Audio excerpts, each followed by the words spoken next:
राधा वल्लभ श्रीहरि में दंडवत प्रणाम महाराज श्री।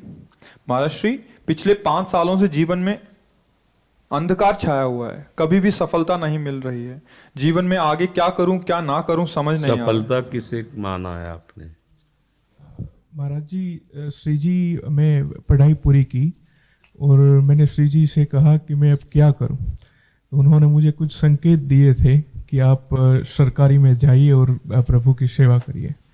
फिर सफलता नहीं मिल रही उसमें एग्ज़ाम में, और अभी है। आप हमारी बात समझिए, आपको श्री जी ने संकेत किया और आप सफलता नहीं प्राप्त कर, दोनों बातें झूठी है ना, दोनों बातें झूठी हैं। आप सत्य को स्वीकार कीजिए। श्री जी के संकेत को आप जानने लगे। आप श्री जी के संकेत तो तभी जब आप उनकी मन की बात जान लेना, तो आप कितने बड़े सिद्ध हो गए। और फिर सफलता किसकी चाहते हो? प्रकृति जन्य की। आप श्री जी के संकेत को जान जाओगे तो श्री जी के प्रेम की सफलता चाहोगे, लोकवत नहीं। और ये लोक की सफलता, सुनो पहले, प्रारब्ध के अधीन है। इसकी सफलता के लिए श्री जी से प्रार्थना मत करो, हमारी बात समझना। विद्यारण्य जी एक बहुत बड़े महापुरुष हुए हैं। उन्होंने अपने माता पिता को सुखी करने के लिए, धन प्राप्ति के लिए गायत्री अनुष्ठान किया। ब्राह्मण कुल में जन्म हुआ था। एक पुरस्चरण 24 लाख गायत्री होता है। उन्होंने एक पुरस्चरण किया, 2 पुरस्चरण किया, एक बार भी कोई धन की प्राप्ति नहीं हुई। आखिरी में उन्होंने संन्यास लिया। जो संन्यास लिया, माता गायत्री प्रकट हो गई। उनका अब इंद्रासन भी मांगो तो आपका, तो बोले अब क्या जरूरत है, अब तो वैरागी हो गया, विरक्त हो गया। माता पिता भी पधार गए, उनकी सेवा के लिए अर्थ चाहना। 23 पुरस्चरण किए, तो आप तब नहीं आए। तो उनका तुम्हारे अनंत जन्मों में ऐसे 24 महापाप थे जिनके कारण मैं नहीं आ पा रही थी। अब वो 23 पुरण से चरण से नष्ट हुए, पुरस्चरण से, और 24वां तुमने संन्यास लिया। तो अब आप जो चाहो पर, बोले अब चाहिए ही नहीं, क्योंकि अब सन्यासी हो गए, अब तो ब्रह्म प्राप्ति के लिए। तो इससे आभास होता है कि अगर हमारा बुरा प्रारब्ध है तो हमको भोगना पड़ेगा। हम कितना भी प्रयास करें वो हमें, तो हम क्या करें इसमें जिससे हमें परम शांति हो? प्रभु के नाम का जप करते हुए उन पर दृष्टि लगाएं कि प्रारब्ध से हमारा भरण पोषण शरीर का भले, ये हमारा भरण पोषण आपसे होगा नाथ। तो वो एक ऐसे हैं जो आपके प्रारब्ध को भी मिटा देंगे। वो ऐसे शरणागत वत्सल हैं कि सब लिखा पढ़ी अलग कर देंगे। सुदामा जी को दरिद्रता का योग था। ऐसी दरिद्रता, कई कई दिन तक भिक्षा नहीं मिलती थी। ये जितने भी चरित्र हमारे लिए उदाहरण है। मांगने जाते थे तो मांगने से भी नहीं मिलता था, कई कई दिन। तो एक दिन उनकी पत्नी ने कहा कि हमारा आपका तो चरणामृत से भी गुजारा 2 दिन 3 दिन हो, 4 दिन हो, छोटे छोटे बच्चे तो मर जाएंगे ऐसे।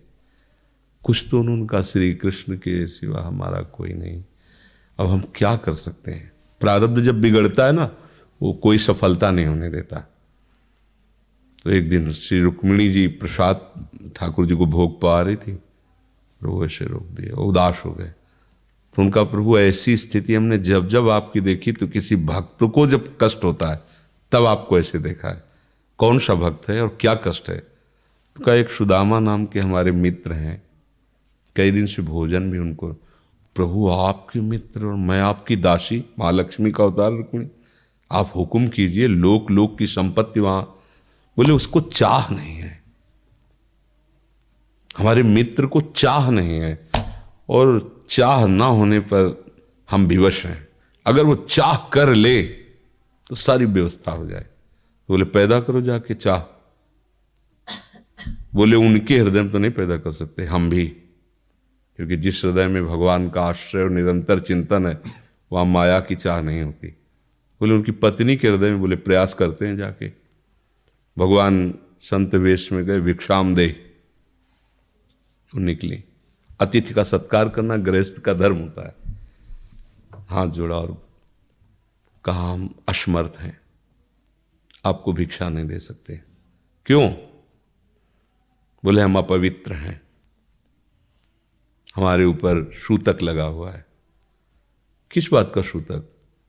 हमने एक पुत्र जन्मा है, तो ठीक है, हम 10-12 दिन बाद आ जाएंगे। बोले नहीं, आजीवन अपवित्र रहेंगे। वैसा कौन सा? बोले दरिद्रता रूपी। विद्वान की पत्नी है तो ऐसे उनका दरिद्रता रूपी पुत्र का जन्म, अर्थात सीधे कि मैं नहीं दे सकती या देने योग्य नहीं, ऐसा न कहीं कहा, मैं अपवित्र हूं। तो उनका दरिद्र कैसे हो सकती हो? जिनके पति के मित्र द्वारिकाधीश भगवान श्री कृष्ण है, वो दरिद्र कैसे हो सकता है? एक बार कहो ना अपने पति से। चले गए। जो सुदामा जी आए तो उन्होंने कहा कि देखो, आज एक अतिथि आए थे, उनको मैं कुछ नहीं दे पाई, मुझे बहुत कष्ट है कि मेरे पुत्र और आए हुए अतिथि का भी हम स्वागत नहीं कर सकती, उनका भरण आपके मित्र द्वारिकाधीश प्रभु श्री कृष्ण है। सुदामा जी ने कहा, बोले चले जाओ ना, वो कुछ न कुछ सहयोग कर देंगे। तो बोले हम ऐसे मित्र नहीं बनाए कि वो हमारा सहयोग करें, कभी नहीं, मर जाऊंगा, पर उनसे ये नहीं कहूँगा कि आप हमारा। बोले मत कहना, दर्शन के लिए तो चले जाओ, वो सुना है इतने उदार हैं कि वो जाने पर ही दे देंगे। सुदामा ने कहा दर्शन के लिए तो जा सकते हैं, बहुत दिन हो गए, ठीक है, पर मित्र के पास जाए तो कुछ लेके जाना चाहिए, मेरे पास तो कुछ नहीं है ना।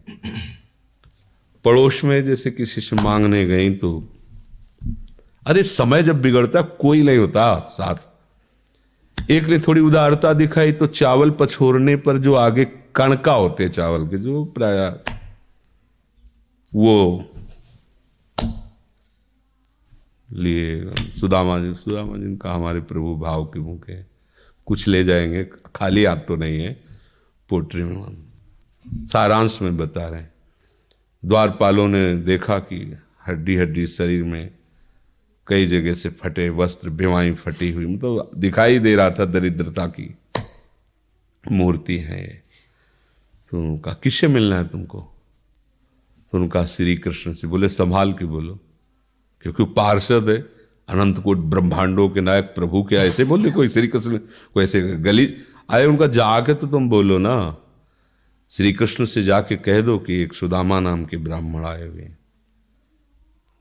पार्षद प्रभु बड़ा अजीब आदमी है, आपका नाम बिना किसी सभ्यता के ले रहा है। वो कह रहा श्री कृष्ण से कह सुदामा, कूद पड़े, भगवान दौड़े। वो पार्षद, वो सब की ब्रह्मा जी शंकर जी आते हैं तो वहां खड़े रहते हैं घंटों, भगवान ऐसे भागे जाके। सुदामा जी को पता था ना, हमारे रुक्मिणी जी के महल में, रुक्मिणी जी के पलंग पर बैठाते हैं, स्वयं चरण पखारते हैं सब। अब ये वैभव, क्या हालचाल है, कैसे हो? प्रभु आप सब जानते हो, आपकी बड़ी कृपा है।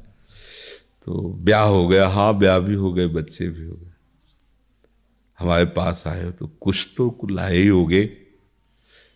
अब वो सड़े से कपड़े में चावल, कैसे बड़ी बड़ी वो वैभव, महारानियां सब भगवान का।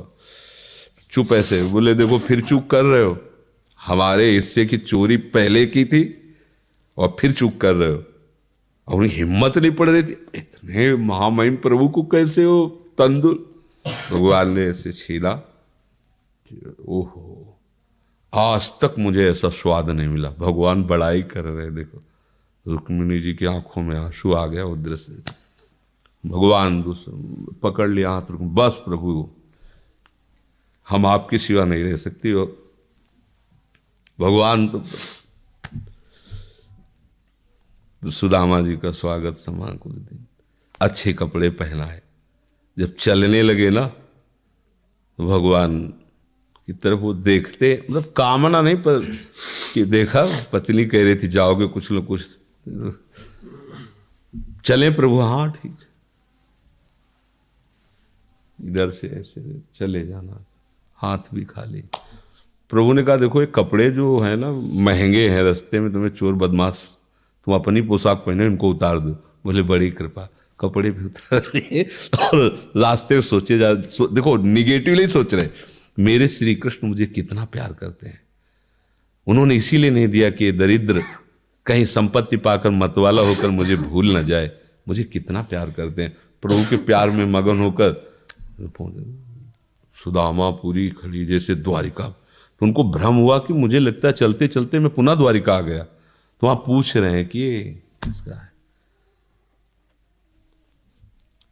भगवान के पास विधाता है, उनका प्रभु ये तो गलत हो गया, इनके भाग्य में हमने लिखा था क्षय श्री,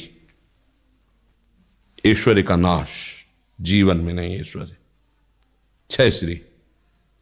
भगवान ने उसका उल्टा कर दिया यक्ष श्री। जैसे कुबेर का अथाह धन का खजाना, त्रिभुवन का खजाना वही है कुबेर के पास, ऐसे कुबेर का खजाना यक्ष श्री। तो कहा प्रभु, तो उनका इन्होंने एक पुण्य किया है, अनंत ब्रह्मांडों के समस्त जीवों को तृप्त कर दिया है। प्रभु खुद को खाने को नहीं तृप्त, बोले मेरे रोम रोम में करोड़ करोड़ ब्रह्मांड वास करते हैं और इनके तंदुलों से मैं तृप्त हो गया। अनंत ब्रह्मांडों का भंडारा हो गया, उसका जो पुण्य होता है लिख दो इनके भाग्य में। अब किसी की चलेगी प्रभु के आगे। तो एकमात्र प्रारब्ध को मिटाने वाले भगवान है, करतुम अकर्तुम अन्यथा करतुम। तो आप भगवान की शरण होकर उनका नाम जप कीजिए और उनसे प्रार्थना कीजिए कि आपको उचित लगे तो समस्या का समाधान कर दीजिए, नहीं तो मुझे समस्या से लड़ने का बल और विवेक दीजिए, बात बन जाएगी।